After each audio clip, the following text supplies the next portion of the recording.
नमस्कार। जय महाकाल।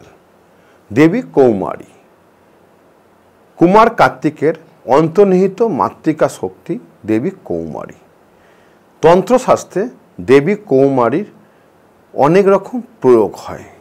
शत्रु दमन, व्यवसाय बाधा, एछाड़ा व्यवसाय उन्नति, चाकरी क्षेत्रे बाधा, ट्रांसफारे बाधा, संसारे कलह, एइखाने देवी कौमारीर पूजा करा है। तंत्रशास्त्रे बा सनातन शास्त्रे सप्त मातृका बा मतान्तरे अष्ट मातृकार एकटी विशेष रूप हलो देवी कौमारी। এই কৌমারীর যখন पूजा হয় তখন তন্ত্রশাস্ত্রে এর বর্ণনাগুলো বা এর প্রয়োগগুলো হয়। কিন্তু দেবী কৌমারীর অনেকগুলো রূপ আছে। এক একটা প্রয়োগে দেবী কৌমারীর এক এক রকম প্রয়োগ হয়ে থাকে। আজকে আমি এই ডিটেলস ভিডিওতে দেবী কৌমারীর যে অষ্টরূপী তার পূজিত হন সেই অষ্টরূপের বর্ণনা সহকারে এই ভিডিওটা আজকে করা হচ্ছে। আমরা সবাই কৌমারীর সম্বন্ধে জানি, কিন্তু কৌমারীর যে আটখানা রূপ আছে এই সম্বন্ধে কিন্তু অনেকেই জানেন না, এবং এই আটখানা রূপের কি কি মাহাত্ম্য আছে আজকে সেই নিয়ে এই ভিডিওটা।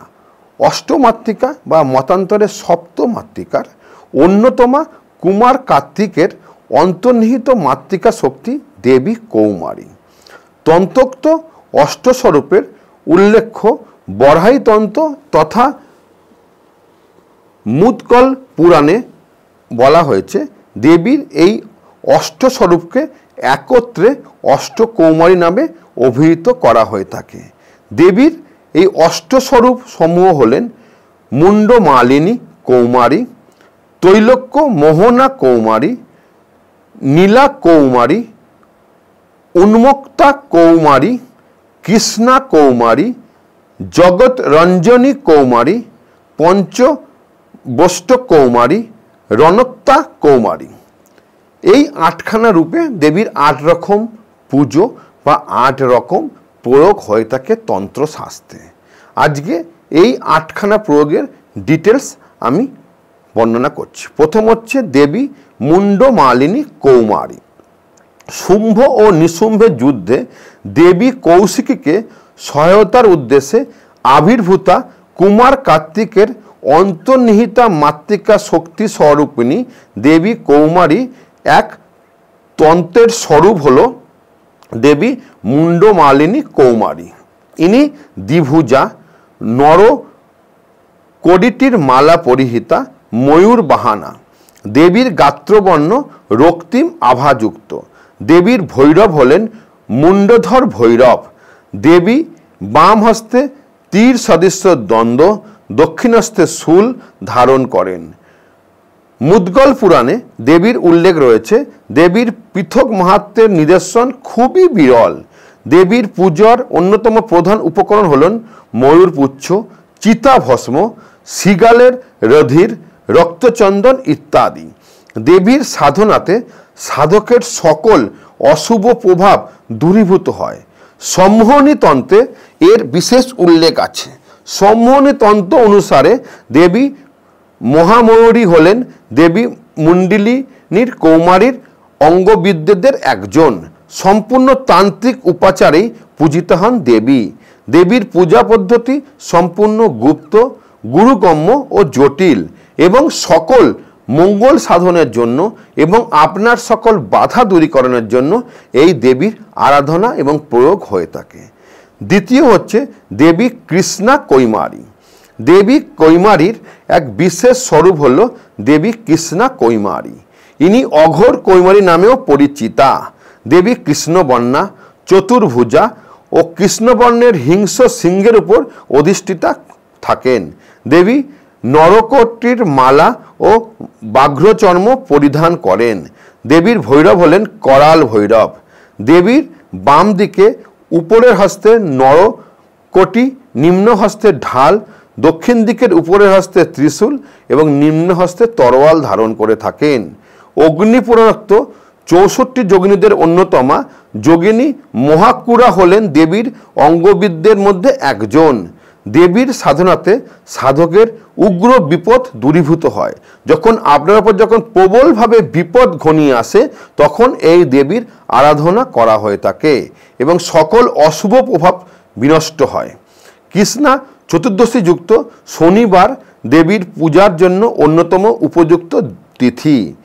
দেবীর পূজার অন্যতম প্রধান উপকরণ হল শ্মশানের ভূমি, কৃষ্ণ তিল, চিতাভস্ম, কৃষ্ণ সরিষা, কৃষ্ণ মেষের রুধির, কৃষ্ণবর্ণের মাজার তেল লোম ইত্যাদি। দেবীর পৃথক মাহাত্ম্যের নিদর্শন খুবই বিরল। সম্পূর্ণ তান্ত্রিক উপাচারেই পূজিত হন দেবী এবং দেবীর সাধন পদ্ধতিও অত্যন্ত গুরুগম্য এবং প্রায় বিলুপ্ত পায়। দেবীর আরাধনা শ্মশান ছাড়া অন্য কোনো জায়গায় করা সম্ভব নয়। দেবীর সাধনাতে সামান্য বিচ্যুতি ঘটলে সেই পুরোপুরি খণ্ডিত হয় এবং সাধকের অনেক ক্ষতি হতে পারেন এবং দেবী সকলের মঙ্গল সাধনা করেন এবং সকলের বিপদ থেকে তাকে রক্ষা করেন। তৃতীয় দেবী হচ্ছে দেবী নীলা কৌমারী। দেবী কৌমারীর এক বিশেষ তান্ত্রিক স্বরূপ হলেন দেবী নীলা কৌমারী। ইনি চতুর্ভুজা, ঘন নীল বর্ণা, ময়ূর বাহনা। দেবীর ভৈরব হলেন কণ্টক ভৈরব। দেবী নরকটিরা মালা সংযুক্তা, ময়ূরপুচ্ছা পরিহিতা। অগ্নিপুরাণে 64 যোগিনীদের অন্যতমা যোগিনী বৃহৎকুণ্ডী এবং লোলুপা আদি দেবীর অঙ্গবিদ্যের অন্যতম হলেন এই দেবী। দেবী বাম দিকের উপরের হস্তে চক্র, নিম্নের হস্তে 2 মুখ বিশিষ্ট বাণ সদৃশ দণ্ড, দক্ষিণ দিকের উপরের হস্তে শঙ্খ এবং নিম্নের হস্তে ত্রিশূল ধারণ করেন। দেবীর পৃথক মাহাত্ম্যের নিদর্শন খুবই বিরল। দেবীর পূজার অন্যতম প্রধান উপকরণ হল নীল অপরাজিতা, ময়ূরপুচ্ছ, চিতাভস্ম, মেষের রুধির, কৃষ্ণতিল, চামেলি তেল ইত্যাদি। বশীকরণ বিদ্যায় এবং তৃতীয় পক্ষের আগমন থেকে রক্ষা করার জন্য এবং সম্পূর্ণ সম্মোহনী তন্ত্রের জন্য দেবীর সম্পূর্ণ তান্ত্রিক উপাচারেই পূজিত হন এবং দেবীর পূজা পদ্ধতি গুরুর আদেশ ছাড়া বা গুরুর অনুমতি ছাড়া বা গুরুর দেখানো পথ ছাড়া করা সম্ভব নয় এবং এই পদ্ধতি প্রায় বিলুপ্তপ্রায় হয়ে যাচ্ছে। কৃষ্ণপক্ষের ষষ্ঠ তিথি দেবীর আরাধনার জন্য আদর্শ তিথি এবং দেবী যজমানের সমস্ত আশা পূর্ণ করেন। চতুর্থ হচ্ছে দেবী তৈলাক্ষ মোহনা কৈমারী। দেবীর কৈমারীর এক বিশেষ তান্ত্রিক স্বরূপ হলেন দেবী তৈলক্ত মোহনা কৈমারী। দেবীর আদিত্য সৌন্দর্যযুক্তা, চতুর্বর্ণা, পীত বর্ণা, ময়ূর বাহনা। দেবী পদ্মের মালা ও ময়ূরপুচ্ছ পরিধান করেন। দেবীর ভৈরব হলেন অপরূপ ভৈরব। দেবীর বাম দিকের উপরের হস্তে ধনুক, নিম্নের হস্তে ঢাল, দক্ষিণ দিকের উপরের হস্তে বাণ, তরোয়াল এবং নিম্নের হস্তে বিশেষ প্রকারের দণ্ড ধারণ করে থাকেন। দেবীর উপাসনাতে সাধকের অনন্ত সৌভাগ্য লাভ ঘটে। যখন আপনার বিপদ, আর্থিক ক্ষেত্রে ঝামেলা, ব্যবসার ক্ষেত্রে ডিস্টার্ব এবং চাকরির ক্ষেত্রে প্রবলেম, সাংসারিক নানা অশান্তির মধ্যে আপনি যাচ্ছেন, অর্থ আপনার কাছে জলের মতো ব্যয় হচ্ছে, তখন এই দেবীর বিশেষ পূজা আপনাকে অনন্ত সৌভাগ্য লাভ ঘটায়। দেবীর পৃথক মাহাত্ম্যের নিদর্শন নেই বললেই চলে। দেবীর পূজার অন্যতম প্রধান উপকরণ হল যজ্ঞ ডুমুর, ময়ূরপুচ্ছ, কাঁচা হলুদ, হলুদ ফুল, শ্বেত সরিষা, তিল তেল এবং সম্পূর্ণ তান্ত্রিক উপাচারেই এই দেবীর পুজো হয়ে থাকে। পঞ্চম দেবী হচ্ছেন দেবী উন্মত্তা কৌমারী। দেবী কৌমারীর এক বিশেষ তান্ত্রিক স্বরূপ হলেন দেবী উন্মত্তা কৌমারী। দেবী দ্বিভুজা, ময়ূর বাহনা এবং মকর বর্ণা। দেবী নরকটির মালা পরিহিতা। দেবীর মস্তকে ময়ূরপুচ্ছে সুশোভিতা। দেবীর ভৈরব হলেন উন্মেষ ভৈরব। দেবীর বাম হস্তে ঢাল, দক্ষিণ হস্তে ত্রিশূল ধারণ করেন। দেবীর পৃথক মাহাত্ম্য নেই বললেই চলে। ইনি উচ্ছিষ্ট কৌমারী নামে পরিচিত। আপনি কোনো অর্পণ করলে নিজে সেটা নিয়ে তারপর দেবীকে সেই অর্পণ করতে হয় এবং আপনার যে বস্ত্র সেই বস্ত্র পরিধান দেবীকে করাতে হয়।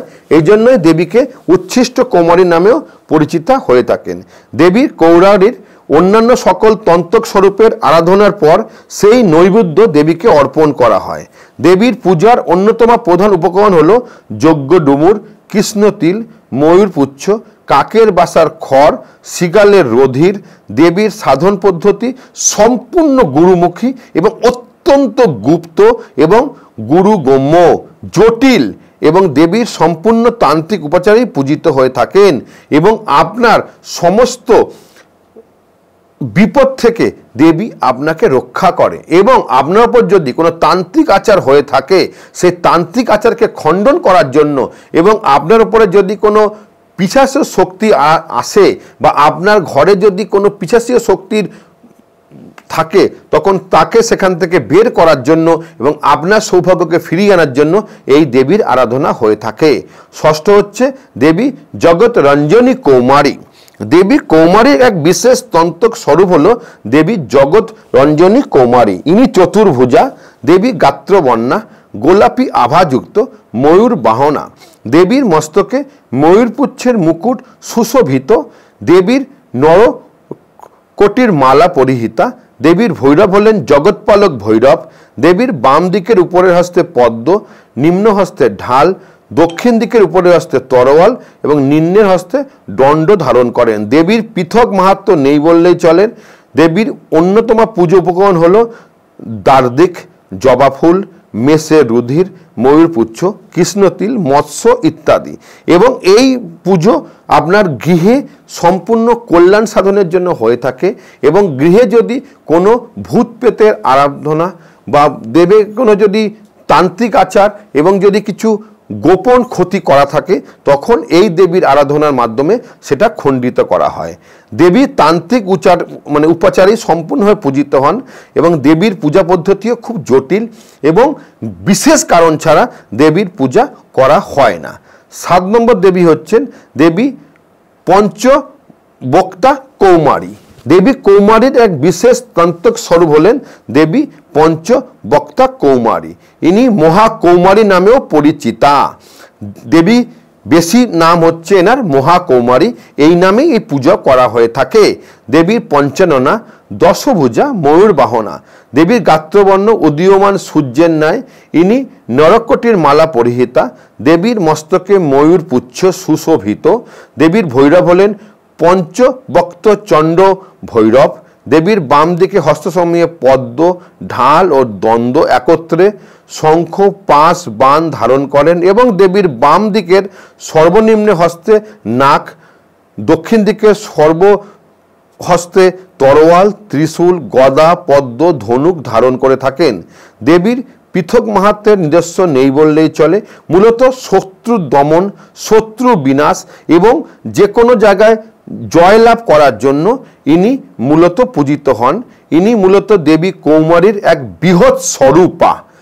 সন্তান কামনা, শত্রু বিনাশ, সর্বত্র বিজয় লাভের উদ্দেশ্যে দেবীর উপাসনা করা হয়ে থাকে এবং আপনার কোনো কাজ যদি সম্পূর্ণভাবে আটকে যায়, কোনো মতেই সেটা করা সম্পূর্ণ হচ্ছে না, তখনই এই দেবীর উপাসনা করা হয়ে থাকে। দেবীর উপাসনার জন্য সবথেকে প্রয়োজনীয় উপকরণ হচ্ছে দানরিক, জবা ফুল, ময়ূরপুচ্ছ, 5টি ভিন্ন প্রাণীর রুধির, চিতাভস্ম, কৃষ্ণতিল, জবা কুসুম তেল, তিল তেল ইত্যাদি। সম্পূর্ণ তান্ত্রিক উপাচারেই পূজিত হয়। প্রচণ্ড উগ্রা এই দেবীর পূজা সম্পূর্ণ গোপন এবং গুরুগম্য, জটিল এবং প্রায় বিলুপ্তের পথে। ইনি আপনার সর্ববিপদ থেকে রক্ষা করেন। 8ম হচ্ছে দেবী রণাক্তা কৌমারী। দেবী কৌমারীর এক বিশেষ তন্ত্রক স্বরূপ হলেন দেবী রণাক্তা কৌমারী। ইনি চতুর্ভুজা, নীলবর্ণা, ময়ূর বাহনা। দেবী নরকটির মালা, বাঘ্যচর্ম পরিহিতা। দেবীর ভৈরব হলেন রণকুশল ভৈরব। দেবীর বাম দিকের হস্তসমূহে বাণ, ধনুক এবং দক্ষিণ দিকে শঙ্খ ও পবিত্র বারিকুল কলস ধারণ করেন। দেবী ধনুর্বিদ্যাতে তথা অস্ত্র চালনাতে অত্যন্ত পারদর্শিনী। বীর কুমারী, বৃহৎ কুঞ্জি আদি যোগিনীগণ হলেন দেবীর অঙ্গাবিদ্যাদের অন্যতম। দেবীর পৃথক মাহাত্ম্যের নিদর্শন নেই বললেই চলে। দেবীর উপাসনা সাধকের শত্রুনাশ এবং ব্রহ্মজ্ঞান এবং দিব্যজ্ঞান লাভ করে। তান্ত্রিক উপাচারে আপনার দিব্যজ্ঞান এবং ব্রহ্মজ্ঞান এবং আপনি কুশলী হওয়ার জন্য এই দেবীর উপাসনা তান্ত্রিকরা করে থাকেন। দেবীর অন্যতম প্রধান উপকরণ হলো পুজোর জন্য যজ্ঞ ডুমুর, সব মাংস, কৃষ্ণতিল, মৎস্য, সিগালের রধির, ময়ূরপুচ্ছ, জপ ইত্যাদি এবং সম্পূর্ণ তান্ত্রিক উপাচারে এবং তন্ত্র সাধনাকে উচ্চ মার্গে নিয়ে যাওয়ার জন্যই দেবীর আরাধনা বা পূজা হয়ে থাকে। তান্ত্রিকগুলি এর পূজা করে থাকে, সাধারণ লোকের জন্য এই পূজা দরকার হয় না এবং তন্ত্র সাধনাতে নিজেকে শক্তি আরও উন্নত করার জন্যই দেবীর এই পূজিত রূপ আছে। এই হচ্ছে অষ্টকৌমারীর মূল আপনার দেবীগণ। যদি এই ব্যাপারে যদি আরও কিছু জানতে চান তবে কিন্তু আমাকে ফোন করবেন। তন্ত্রের সাধনাতে এই অষ্টকৌমারীর মাহাত্ম্য অপরিসীম এবং এই অষ্টকৌমারীর পূজা এবং তার সম্পূর্ণ বিধি আপনারা কিন্তু সম্পূর্ণ গুরুর মুখ থেকেই নিতে হবে। এই বিষয়ে যদি আরও কিছু জানতে চান আমাকে সরাসরি ফোন করবেন এবং জ্যোতিষ ও তন্ত্র শিখতে গেলে অবশ্যই ফোন করবেন। ভালো থাকবেন। জয় মহাকাল।